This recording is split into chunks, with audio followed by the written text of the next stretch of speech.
اعوذ باللہ من الشیطان الرجیم، بسم اللہ الرحمن الرحیم۔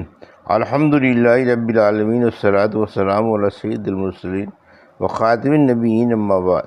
صحیح بخاری، باب کتاب المحاربین، حدیث نمبر 6809، اردو ترجمہ۔ ہم سے محمد بن مسنہ نے بیان کیا، انہوں نے کہا ہم کو اسحاق بن یوسف نے خبر دی، کہا ہم کو فضیل بن غزوان نے خبر دی، انہیں اکرمہ نے اور ان سے ابن عباس رضی اللہ عنہ نے بیان کیا کہ رسول اللہ صلی اللہ علیہ وسلم نے فرمایا، بندہ جب زنا کرتا ہے تو وہ مومن نہیں رہتا، بندہ جب چوری کرتا ہے تو وہ مومن نہیں رہتا، اور بندہ جب شراب پیتا ہے تو وہ مومن نہیں رہتا، اور جب وہ قتل ناحق کرتا ہے تو وہ مومن نہیں رہتا۔ اکرمہ نے کہا کہ میں نے حضرت ابن عباس سے پوچھا کہ ایمان اس سے کس طرح نکال لیا جاتا ہے؟ آپ صلی اللہ علیہ وسلم نے فرمایا کہ وہ اس طرح، اور اس وقت آپ نے اپنی انگلیوں کو دوسرے ہاتھ کی انگلیوں میں ڈال کر پھر الگ کر لیا، پھر اگر وہ توبہ کر لیتا ہے تو ایمان اس کے پاس لوٹ آتا ہے، اس طرح، اور آپ نے اپنی انگلیوں کو دوسرے ہاتھ کی انگلیوں میں ڈالا۔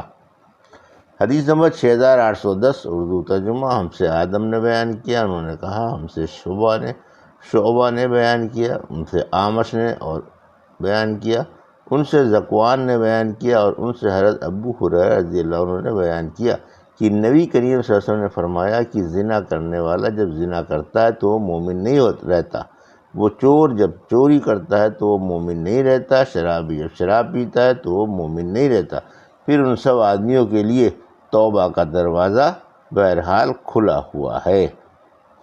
حدیث نمبر 6811، اردو ترجمہ۔ ہم سے عمرو بن علی نے بیان کیا، کہا ہم سے یحییٰ نے بیان کیا، کہا ہم سے سفیان نے بیان کیا، کہا کہ مجھ سے منصور اور سلیمان نے بیان کیا، ان سے ابو وائل نے اور ان سے ابو میسرہ نے اور ان سے حضرت عبداللہ بن مسعود رضی اللہ عنہ نے بیان کیا کہ میں نے پوچھا، یا رسول اللہ کون سا گناہ سب سے بڑا ہے؟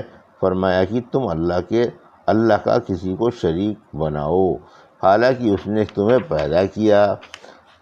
میں نے پوچھا اس کے بعد؟ فرمایا کہ تم اپنی اولاد کو اس خطرے سے مار ڈالو کہ وہ تمہارے کھانے میں تمہارے ساتھ شریک ہوگی۔ میں نے پوچھا اس کے بعد؟ فرمایا کہ تم اپنے پڑوسی کی بیوی سے زنا کرو۔ یحییٰ نے بیان کیا، ان سے سفیان نے بیان کیا، ان سے واصل نے بیان کیا، ان سے ابو وائل نے اور ان سے حضرت عبداللہ بن مسعود رضی اللہ عنہ نے کہ میں نے عرض کیا، یا رسول اللہ، پھر اسی حدیث کی طرح بیان کیا۔ عمرو نے کہا کہ پھر میں نے اس حدیث کا ذکر عبد الرحمن بن مہدی سے کیا، اور انہوں نے ہم سے یہ حدیث سفیان ثوری سے بیان کی، ان سے اعمش، منصور اور واصل نے، ان سے ابو وائل نے اور ان سے ابو میسرہ نے۔ عبد الرحمن بن مہدی نے کہا کہ تم اس سند کو جانتے بھی ہو، تم اس سند کو جانے بھی دو۔ حدیث نمبر 6812، اردو ترجمہ۔ محسن یعنی شادی شدہ کو زنا کی علت میں سنگسار کرنا۔ اور امام حسن بصری نے کہا اگر کوئی شخص اپنی بہن سے زنا کرے تو اس پر زنا کی حد پڑے گی۔ ہم سے آدم بن ابی ایاس نے بیان کیا، کہا ہم سے شعبہ نے بیان کیا، کہا ہم سے سلمہ بن کہیل نے بیان کیا، کہا کہ میں نے شعبی سے سنا، انہوں نے علی رضی اللہ عنہ سے بیان کیا کہ جب انہوں نے جمعے کے دن عورت کو رجم کیا تو کہا کہ میں نے اس کا رجم رسول اللہ صلی اللہ علیہ وسلم کی سنت کے مطابق کیا۔ حدیث نمبر 6813، اردو ترجمہ۔ مجھ سے اسحاق واسطی نے بیان کیا، کہا ہم سے خالد طحان نے بیان کیا، ان سے شیبانی نے کہا میں نے عبداللہ بن ابی اوفا سے رضی اللہ عنہ سے پوچھا کیا رسول اللہ صلی اللہ علیہ وسلم نے کسی کو رجم کیا تھا؟ انہوں نے کہا کہ ہاں۔ میں نے پوچھا سورہ نور سے پہلے یا اس کے بعد؟ کہا کہ یہ مجھے معلوم نہیں۔ امر نامعلوم کے لیے اظہار لا علمی کر دینا بھی امر محمود ہے۔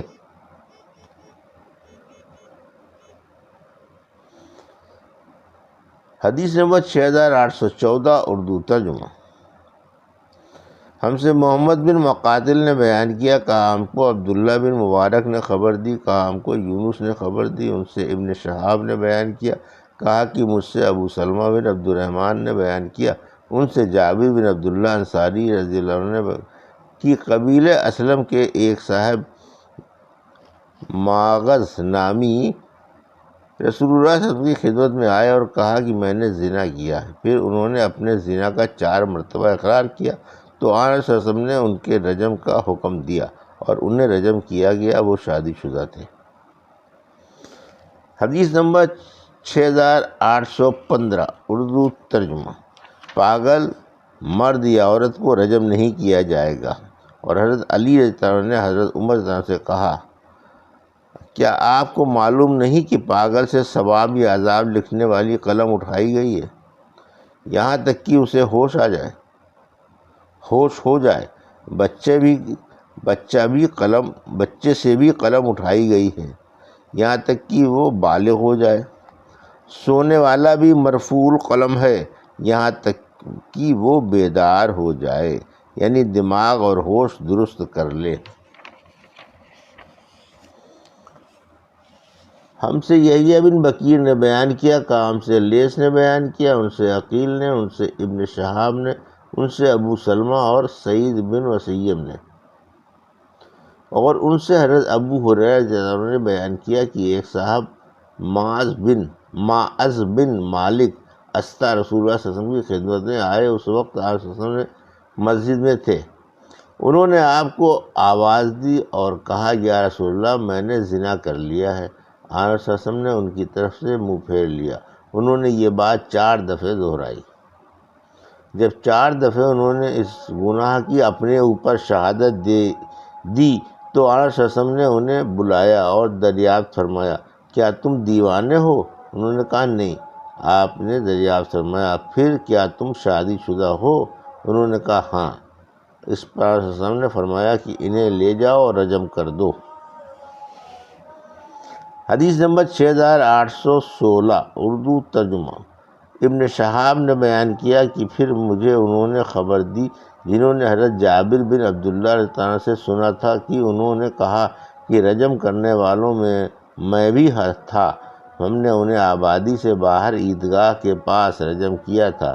جب ان پر پتھر پڑے تو وہ بھاگ پڑے، لیکن ہم نے انہیں حرا کے پاس پکڑا اور رجم کر دیا۔ حدیث نمبر 6817 اردو ترجمہ۔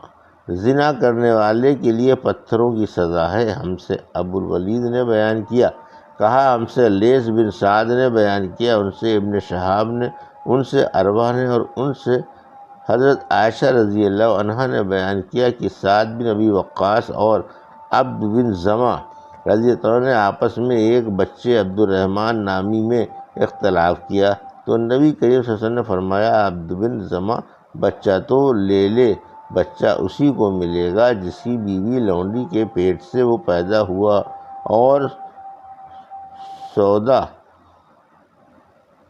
تم اس سے پردہ کیا کرو۔ حضرت امام بخاری رحمۃ اللہ علیہ نے کہا کہ قنیبہ نے لیث سے اس زیادتی کے ساتھ بیان کیا کہ زانی کے حصے میں پتھر کی سزا ہے۔ حدیث نمبر 6818 اردو ترجمہ۔ ہم سے آدم بن ابی ایاس نے بیان کیا، کہا ہم سے شعبہ نے بیان کیا، کہا ہم سے محمد بن زیاد نے بیان کیا، کہا کہ میں نے ابو ہریرہ سے سنا کہ نبی کریم صلی اللہ علیہ وسلم نے فرمایا، لڑکا اسی کو ملتا ہے جس کی بیوی یا لونڈی کے پیٹ سے ہوا ہو، اور حرام کار کے لیے صرف پتھر ہیں۔ یہ تھی صحیح بخاری باب کتاب المحاربین کی حدیث نمبر 6809 سے 6818 کا اردو ترجمہ جو ابھی آپ نے سماعت فرمایا۔ اللہ سے دعا ہے کہ اللہ ان حدیثوں کی صحیح سمجھ عطا فرما اور ان پر عمل کرنے کی توفیق عطا فرما۔ آمین یا رب العالمین۔